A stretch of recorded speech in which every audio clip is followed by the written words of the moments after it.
गरीब की रसोई बना मकान। अमर और रीटा शहर में अकेले रहा करते थे। वो दोनों ही काम किया करते थे। ऐसे ही एक दिन, रीटा, आज तुम ऑफिस की छुट्टी ले लो। रात को माँ आ रही है। क्या गांव से माँ आ रही है और तुम मुझे अब बता रहे हो? अरे तुमने हाँ क्यों बोला? मना कर देते ना। कहाँ रहेगी तुम्हारी माँ इस घर में? कौन रखेगा उनका ख्याल? जैसे तुम शॉक्ड हो ना, वैसे मैं भी शॉक्ड था। मुझे नहीं पता था कि माँ इस तरह से अचानक आ जाएंगी। माँ का अभी अभी अचानक से फ़ोन आया है कि वो ट्रेन में बैठी हुई हैं और शाम तक पहुँच जाएंगी। और उनके साथ मेरी भांजी नीतू भी है। अब उसे अपने साथ लाने की क्या जरूरत थी? उप्स, मैं तो भूल ही गई थी। तुम्हारी दीदी और जीजा तो अब इस दुनिया में रहे नहीं और इसका ठेका तो तुम्हारी माँ ने ले लिया। अब तुम्हारी माँ के साथ साथ उस नीतू को भी झेलना पड़ेगा मुझे। इतना बोलकर रीटा गुस्से में अपना बैग उठाकर ऑफिस के लिए निकल जाती है। शाम को रीटा जल्दी घर आकर खाना वाना सब बनाकर रखती है। कुछ देर बाद अमर भी ऑफिस से आता हुआ अपनी माँ और नीतू को घर ले आता है। रीटा, माँ नीतू आ गए हैं। अगर खाना बन गया हो तो जल्दी से लगा दो। आज तो मुझे भी बहुत भूख लग रही है। हाँ बस अभी लगा रही हूँ। नानी नानी, मुझे टॉयलेट जाना है। यहाँ टॉयलेट कहाँ है? अरे रीटा बहू, मेरी नीतू को टॉयलेट जाना है। टॉयलेट कहाँ है बेटा? सामने ही है माँ। अब नीतू टॉयलेट चली जाती है और रीटा की सास सामान रखकर सोफे पर बैठ जाती है। कुछ देर बाद वो सब लोग एक साथ खाना खाते हैं और खाते हुए रीटा की सास कहती है, बहू, मैं और नीतू बिना बहुत थक गए हैं। अच्छा होता अगर अब तुम दोनों हमें हमारा कमरा दिखा देते। अगर आप पहले बताकर आई होती ना माँ, तो शायद मैं कुछ इंतज़ाम कर देता। हमारा घर बहुत छोटा है। हमारे घर में सिर्फ एक ही कमरा है। पर आप फिक्र ना करो, मैं कुछ ना कुछ बंदोबस्त कर दूंगा। जब तक कोई बंदोबस्त नहीं हो जाता, आप और नीतू हॉल में सो जाइए। तुम पागल हो गए हो क्या? भला माँ और नीतू हॉल में कैसे सो सकती हैं? माँ जी, ऊपर छत पर ना एक छोटा सा कमरा बनवाया था हमने, पर वो कमरा भी पूरी तरह से खराब हो चुका है। उसकी मरम्मत नहीं हुई ना। अभी कुछ दिन आप उस कमरे में बिता लीजिए, हम बहुत जल्द उस कमरे की मरम्मत करवा देंगे। अब रीटा के कहने पर उसकी सास ऊपर वाले कमरे में जाती है, पर उस कमरे की हालत सच में बहुत खराब थी। उस कमरे की छत टूटी हुई थी। उस कमरे को देखकर ऐसा लग रहा था मानो जैसे वो कोई कबाड़ घर है। नानी, क्या अब हम इस कमरे में रहेंगे? ये कमरा तो बहुत बेकार है। अरे पागल लड़की, फिक्र क्यों करती है? बस कुछ ही दिन की तो बात है। फिर बहुत जल्द ये कमरा भी बाकी कमरों की तरह सुंदर बन जाएगा। चल, हम दोनों मिलकर ना इस कमरे की सफाई कर देते हैं। नीतू और फाल्गुनी मिलकर कमरे की सफाई करते हैं और उसे रहने लायक बना लेते हैं। हो गया ना हमारा कमरा भी सुंदर? हाँ नानी। अब इसी तरह से 2 दिन बीत जाते हैं और रीटा अपने घर के सभी नौकरों की छुट्टी कर देती है। और जब नाश्ते के लिए फाल्गुनी और नीतू नीचे आते हैं तो रीटा उन दोनों से कहती है, माँ जी देखिए, हम दोनों की सैलरी ना बहुत कम है।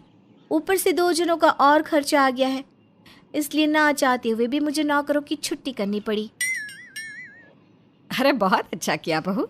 वैसे भी नौकर चाकर रखना और उन्हें फ्री के पैसे देना बात बराबर ही तो होती है। सही कह रही है आप। माँ जी, वैसे मैं और अमर दोनों ही ना काम पर जाते हैं। घर में आप और नीतू ही रहती हो।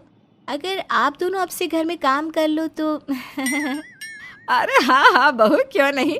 ये घर भी तो हमारा ही है। इतना बोलकर फाल्गुनी घर के कामों में लग जाती है।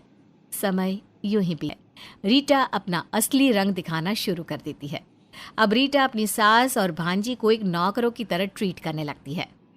तुम दोनों पूरा दिन घर में बैठकर सिर्फ ठूसती रहती हो क्या? जब से मैंने ये घर तुम दोनों पर छोड़ा है, घर में जरा भी सफाई नहीं है। और देखो, रात के 8 बज चुके हैं पर अब तक खाना नहीं बना। जानती हो ना, मैं और अमर ऑफिस से भूखे घर आते हैं। मामी जी, जब तक खाना नहीं बन जाता आप पानी पीकर थोड़ा आराम कर लो।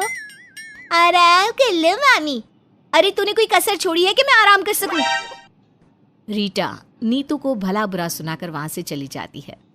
ऐसे ही समय गुजरता है और बारिश का मौसम आ जाता है। काफी बारिश होने की वजह से फाल्गुनी और नीतू के कमरे में पानी भर जाता है और वो कमरा रहने लायक नहीं रहता।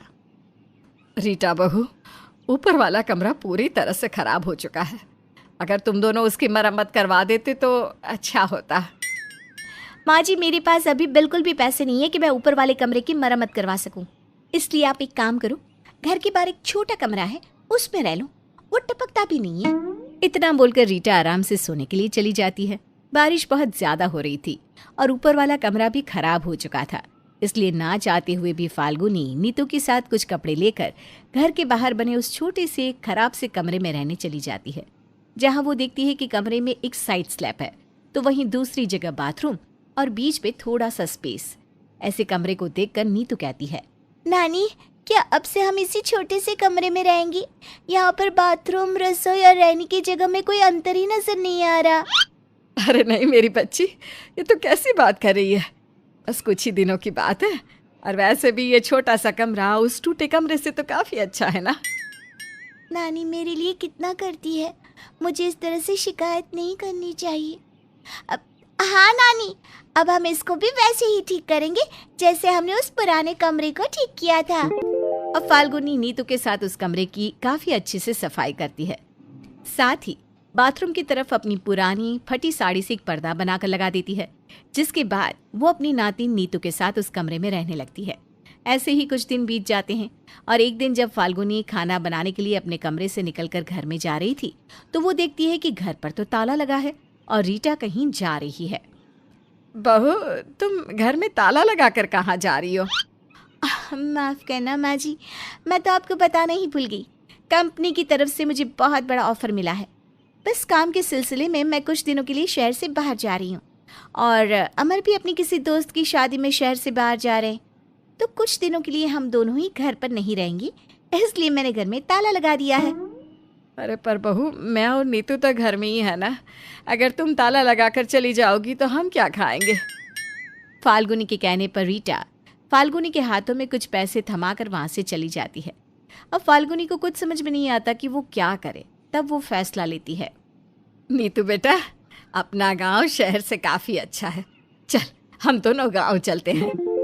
पर नानी, मुझे गांव नहीं जाना, मुझे गांव में मम्मी पापा की याद आती है और शहर गांव से काफ़ी अच्छा है और ये कमरा तो हमारे टूटे हुए कमरे से भी ज़्यादा अच्छा है।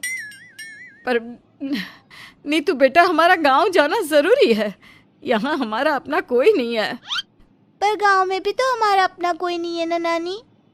नानी, मुझे भूख लगी है, आप तो खाना बनाने जा रही थी, फिर खाना लेकर क्यों नहीं आई? वो घर में राशन खत्म हो गया है बेटा, इसलिए मैं अभी तेरे लिए बाहर से खाना लेकर आती हूँ। मैं भी आपके साथ चलूंगी। अब फाल्गुनी और नीतू खाना लेने बाहर जाती हैं, पर सभी होटल ढाबे पर खाना काफ़ी महंगा था। आगे चलते हुए कुछ दूर पहुंचने पर उन्हें एक ठेला नजर आता है जो 30 रुपए में भर पेट खाना खिला रहा था, जहां से नीतू एक प्लेट खाना ले लेती है। कैसा है खाना? अच्छा है, पर आपके हाथों जैसा स्वाद नहीं है। आप तो इससे ज़्यादा अच्छा खाना बना लेती हो। अगर आप इस तरह से खाना बनाओगी ना नानी, तो आप तो इससे भी ज़्यादा पैसे कमाओगी। नीतू की ये बात सुनकर फाल्गुनी के दिमाग में आइडिया आता है और वो बचे हुए पैसों से कुछ राशन का सामान ले आती है और उस छोटे से कमरे के कोने में बने उस स्लेब के पास ही अपनी छोटी रसोई बनाकर उसमें खाना बनाने लगती है। वो उस खाने को पैक करके रोड पर बेचने जाती।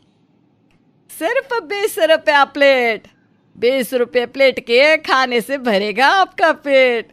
अब समय ना गवाओ, जल्दी से आओ, स्वादिष्ट खाना खाओ। ये पैक्ड खाना बासी तो नहीं है ना? अरे आप खाना छू के तो देख लो साहब, एकदम गरम मिलेगा और एक बार खा कर देखो। इस तरह उस दिन फाल्गुनी ने जितनी भी प्लेट खाने की पैक करी थी वो सारी देखते ही देखते बिक जाती है। अब इसी तरह से फाल्गुनी उस छोटे से रसोई घर में रहकर उसी में खाना बनाती और खाने को पैक करके बेचा करती और अब बहुत जल्द उसकी अच्छी कमाई हो जाती है और वो अपने बेटे बहू के आने से पहले ही उस कमरे को खाली कर नीतू के साथ कहीं और रहने के लिए चली जाती है।